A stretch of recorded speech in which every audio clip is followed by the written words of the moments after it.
Welcome again, listeners, to your weekly harvest of news. I'm Crizel, hosting you today with. Krisha, and today's week topic is the new student government election winners. We are here today, bringing you an exciting episode in which we will be interviewing the winning candidates of next year's student government. Special thanks to the future Vice President, Treasurer, Auditor, and Protocol Officer for taking the time to come and answer some of our questions. First, we'd like to ask Jan Ian Lardizabal, our future Vice President. We all know that to win at such a high position means that students saw something in you. They have a lot of expectations from you. How do you plan to live up to such expectations? Actually, hindi ko nga kasi nilalagay yung pressure sa akin na nag-e-expect sila sa akin ng malaki para sa susunod na school year.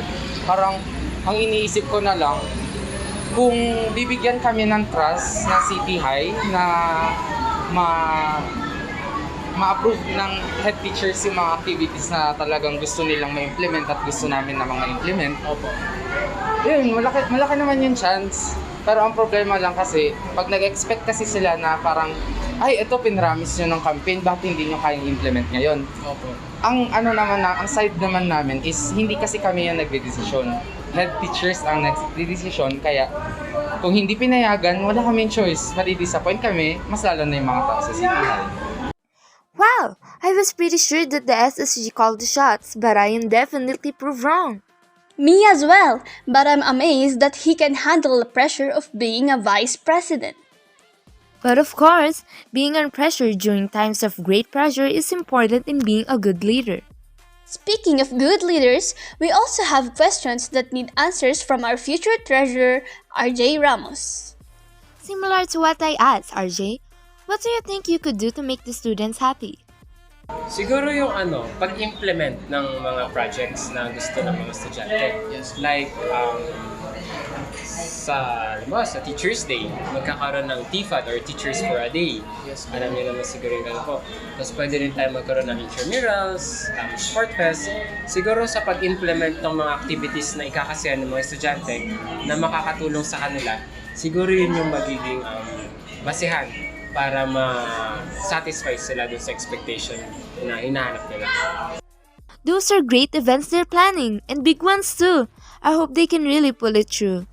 Yeah, these kind of events bump up the morale of the school so much. It's great for their mental health as well. I agree. Everyone needs a break from the hard lessons once in a while, and this is the way to do it. I'm sure if they're able to fulfill their goals, they'll find lots of new supporters. I'll be one for sure. Anyways, as we said earlier, a break is good once in a while. So, here's a break for you. Please go to your groups and... Yes? Excuse me, ma'am? We're the SSLG candidates for next school year. May we take some of your time to campaign in your classroom? Oh yes, go ahead. Good morning, Seven Matagumpay. We're the Super Party List. I am Jay Batumbakal Jr. running for president. And since we are all having troubles with connections, especially with data on projects, I promise to give a Wi-Fi router for every room. Come with us to the future. I'll be voting him since he promised us a Wi-Fi router for every classroom. Are you sure about that?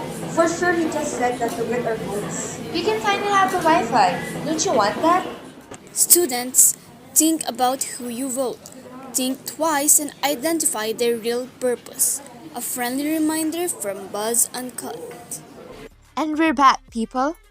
To follow Ian and RJ, we have here Mika Kiswa, our soon-to-be auditor, who is, by the way, a first-timer in the scene of student government. To also gain your perspective on things, I'm going to ask you the same question I asked your co-candidates. How do you plan to live up to the expectations of the students from you? Of course, yung mga pinagsasabi ko nung campaign, syempre I have to do that naman, yung I have to make sure na safe yung pera nila sa akin, and sa platforms namin in our parties, of course, I have to contribute din naman in making sure that those platforms is ma-implement namin during our school year. And syempre, being responsible na rin in general. Kasi being an SSG officer naman is malaking responsibility. So I have to make sure that I stay responsible and true to my position para ma-live up sa mga expectations ng students who voted for me. Wow! First time! And she already gained the students' trust. Deservingly, at least I think she could really make a change once the spotlight is given to her. I 100% agree with you, especially with her eagerness to serve and willingness to take responsibility. She sounds like she knows how to take the load of being an officer despite being a first-timer.